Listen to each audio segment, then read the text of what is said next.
बिस्मिल्लाहिर्रहमानिर्रहीम, अस्सलाम वालेकुम। मैं हूं हैदर हयात खान। आज के इस व्लॉग में दो बड़ी अहम चीज़ें जो आपके साथ डिस्कस करनी है। एक तो इमरान खान साहब ने चीफ जस्टिस याहिया आफरीदी साहब को जो एक ख़त लिखा था, उस ख़त में इमरान खान साहब ने एक यूएसबी भी चीफ जस्टिस को दी है। उस यूएसबी के अंदर बेसिकली क्या मटेरियल है वो इस व्लॉग में मैं आपके साथ आगे चलकर शेयर करूंगा। उसके अलावा शेर अफजल मरवत साहब के हवाले से पाकिस्तान तहरीक इंसाफ ने एक अहम फैसला लिया है। इनफैक्ट इमरान खान साहब ने एक अहम फैसला लिया है। वो फैसला क्या है वो भी मैं इस व्लॉग में आपको आगे चलकर बताऊंगा। पहले बात करें इमरान खान साहब ने जो यूएसबी भेजी है खत के साथ चीफ जस्टिस याहिया आफरीदी साहब को। बेसिकली हुआ ये कि कल आईएमएफ का एक वफद जो पाकिस्तान में मौजूद है, उन्होंने चीफ जस्टिस याहिया आफरीदी साहब से मुलाकात की और उस मुलाकात के अंदर मुख्तलिफ अमूर, मुख्तलिफ चीज़ें जो आईएमएफ के कुछ कंसर्न्स थे वो कंसर्न्स उन्होंने चीफ जस्टिस से डिस्कस किए। आईएमएफ के साथ जब चीफ जस्टिस की मीटिंग हुई आईएमएफ के वफद के साथ, तो उसके बाद चीफ जस्टिस ने सहाफ़ियों के साथ एक सेटिंग की और उसके अंदर बेसिकली उन्होंने ब्रीफ किया सहाफ़ियों को कि इस मीटिंग के अंदर उन्होंने आईएमएफ के डेलीगेशन के साथ क्या डिस्कस किया है, आईएमएफ के डेलीगेशन के क्या कंसर्न्स थे और चीफ जस्टिस याहिया आफरीदी साहब ने उनके साथ क्या गुफ्तगू की है। उसके बाद चीफ जस्टिस ने यह भी कहा कि वो दो तीन और बड़ी इंपॉर्टेंट चीज़ें हैं जिनको वो डिस्कस करेंगे। एक तो उन्होंने जो इमरान खान साहब का ख़त है जो उन्होंने चीफ जस्टिस को लिखा था उसके हवाले से गुफ्तगू की, और दूसरा इस्लामाबाद हाई कोर्ट के अंदर जो एक मैटर है जो रिसेंटली मुख्तलिफ हाई कोर्ट से, सिंध हाई कोर्ट से, बलूचिस्तान हाई कोर्ट से और लाहौर हाई कोर्ट से जजेस की ट्रांसफ़र हुई है इस्लामाबाद हाई कोर्ट में, और उसके बाद वहाँ की सीनियरिटी जो है वो डिस्टर्ब हुई है। कुछ जजेस को ये लगता है जो इस्लामाबाद हाई कोर्ट में मौजूद हैं। बेसिकली ज़्यादा मामला जस्टिस सरदार सरफराज डोगर साहब का है जो लाहौर हाई कोर्ट में थे और उनको अब ट्रांसफ़र किया गया इस्लामाबाद हाई कोर्ट में, और अभी सीनियरिटी के एतबार से वो आमिर फारूक साहब के बाद दूसरे नंबर पर है सीनियरिटी में इस्लामाबाद हाई कोर्ट के अंदर। उस हवाले से भी चीफ जस्टिस ने कहा कि एज ऑफ नाउ इसमें उनकी अभी ट्रांसफ़र हो गई है, लेकिन सीनियरिटी के ऊपर जो मामला है उसके ऊपर अभी स्पेकुलेशंस ना की जाएं। वो जब आगे चल के चीज़ें आपके सामने आएंगी फिर आप उसके ऊपर बहस करें। मेरे ख्याल में इसमें जो जस्टिस बाबर सत्तार साहब ने एक ख़त लिखा था और उस ख़त के अंदर उन्होंने इस चीज़ को हाईलाइट किया था कि ये जो जस्टिस सरफराज डोगर साहब हैं और जो दीगर जजेस साहबान हैं जिनको ट्रांसफ़र किया गया है, इनकी ट्रांसफ़र के ऊपर ये मेंशन नहीं है कि ये टेम्परेरी ट्रांसफ़र्स हैं या परमानेंट हैं। तो शायद ये एक पहलू भी बड़ा इंपॉर्टेंट है जिसको पहले नेग्लेक्ट किया गया और अब आगे देखते हैं कि इसको कवर किया जाता है या वाकईतन जो सीनियरिटी पिछली सीनियरिटी थी उसी के एतबार से अगले chief justice Islamabad high court जो हैं उनका फैसला किया जाता है। बहरहाल दूसरी चीज़ जो चीफ जस्टिस ने बड़ी अहम डिस्कस की वो इमरान खान साहब का ख़त है जो उन्होंने चीफ जस्टिस को लिखा था, और चीफ जस्टिस ने बताया कि उस ख़त को उन्होंने एक तो उसमें चूँकि आईनी मामलात थे तो उसको आगे रेफर कर दिया है, लेकिन उन्होंने कहा कि खान साहब ने साथ एक यूएसबी भी भेजी और उस यूएसबी के अंदर कंटेंट जो था वो बड़ा इंपॉर्टेंट है। वो कुछ सबूत थे जो उसके अंदर दिए गए, जिसके बाद उन्होंने इस चीज़ को देखा कि ये काफ़ी सीरियस मैटर है। अब वो क्या चीज़ें हो सकती हैं उस यूएसबी के अंदर। देखें 9 मई और 26 नवंबर ये दो अहम जो दो डेज हैं पाकिस्तान तहरीक इंसाफ के हवाले से। एक खैर 8 फरवरी भी है, लेकिन हमें ज़्यादा जो सहाफ़ी बरादरी के अंदर चीज़ें डिस्कस हो रही हैं उसमें लग रहा है कि 26 नवंबर के हवाले से चीज़ें हैं।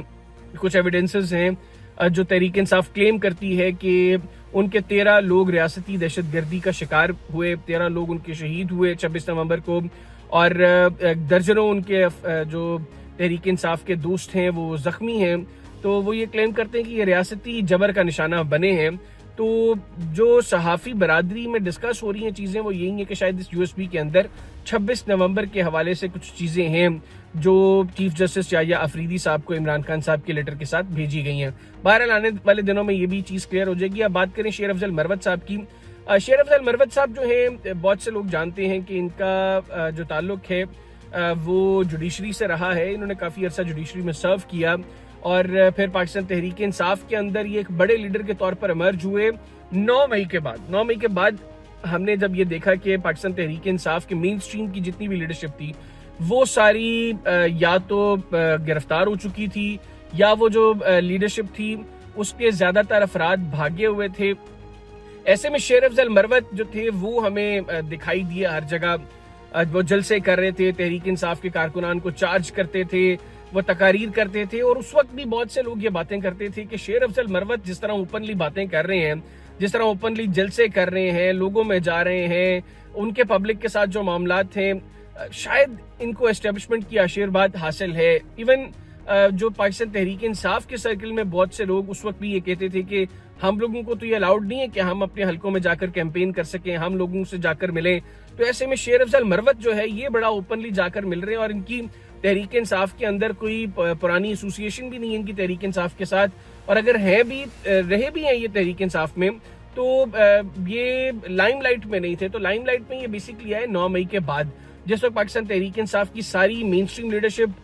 وہ بھاگی ہوئی تھی یا چھپی ہوئی تھی یا گرفتار ہو چکی تھی, یا وہ عمران خان صاحب کو چھوڑنے کے حوالے سے پریس کانفرنس کر چکی تھی. تو ایسے میں وہ شخص جس نے پارٹی کو چارج کیا, جس نے پارٹی کے ووٹر کو موبلائز کیا, جس نے پارٹی کا موقف پبلک تک پہنچایا, جس نے بڑا ایک کی رول پلے کیا, جو 8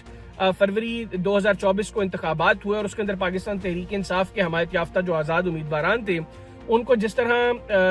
کامیابی ہوئی, اس کے اندر عمران خان صاحب کے رول کے بعد جو بڑا رول تھا وہ شیر افضل مروت صاحب کا تھا, اور اس کو کوئی ڈینائی نہیں کر سکتا. اب اس کے اندر اسٹیبلشمنٹ ان کو سپورٹ کر رہی تھی یا نہیں کر رہی تھی, ایک سیپریٹ ڈیبیٹ ہے,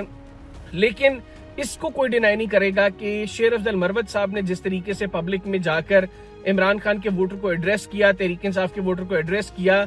تو شیر افضل مروت صاحب جو ہیں ان کا بڑا کی رول ہے آج تحریک انصاف جس سٹیج پر کھڑی ہے. لیکن ہم نے یہ دیکھا کہ شیر افضل مروت گزشتہ کچھ عرصے سے تحریک انصاف کی جو اپنی لائن ہے اس کو ٹونی کر رہے تھے, اور وہ ایک سینسیبل بات کر رہے تھے. وہ سینسیبل بات کیا تھی کہ تحریک انصاف کے سوشل میڈیا اکاؤنٹس جو ہیں, یا عمران خان صاحب کا جو سوشل میڈیا اکاؤنٹ ہے اس سے جس طرح کی ٹویٹس ہو رہی ہیں, جو تحریک انصاف کی سوشل میڈیا ٹیم جس طریقے سے سوشل میڈیا پر معاملات کو چلا رہی ہے, یہ پارٹی کے لیے مشکلات کھڑی کر رہے ہیں, اور اس سے پارٹی کے معاملات کبھی بھی ٹھیک نہیں ہوں گے. اور یہ وہ بات ہے جو ہر ذی شعور شخص تحریک انصاف کی لیڈرشپ کو سمجھانے کی کوشش کر رہے ہیں. لیکن ان کی اس گفتگو کے بعد ان کے اوپر کافی جو ہے وہ تنقید کی جاتی رہی کہ یہ کیوں اس طرح کی بات کر رہے ہیں. انفیکٹ چند روز قبل تو یہ باتیں بھی سامنے آئی تھی کہ عمران خان صاحب بھی چاہتے ہیں کہ اب معاملات سیٹل ہوں, لیکن ان کے اوپر بھی ایک پریشر پاکستان تحریک انصاف کی سوشل میڈیا کی ٹیم کا ہے. تو وہ سوشل میڈیا تحریک انصاف کا جس کے بارے میں لوگ کہتے تھے کہ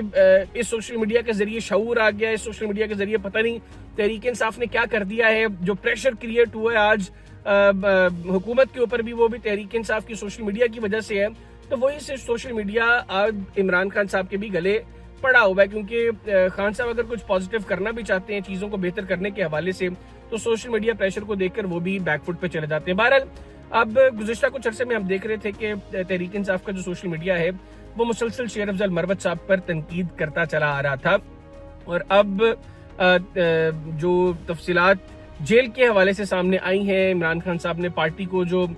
کچھ ہدایات جاری کی ہیں اس میں یہ کہا گیا کہ شیر افضل مروت صاحب کو پارٹی سے نکالا جائے. اب پہلے مرحلے میں جو اطلاعات سامنے آ رہی ہیں, شیر افضل مروت صاحب کی جو بنیادی رکنیت ہے اس کو سسپینڈ کیا جائے گا, اور اس کے بعد اگلے مرحلے میں ان سے استعفے کا تقاضا بھی کیا جائے گا, کیونکہ شیر افضل مروت صاحب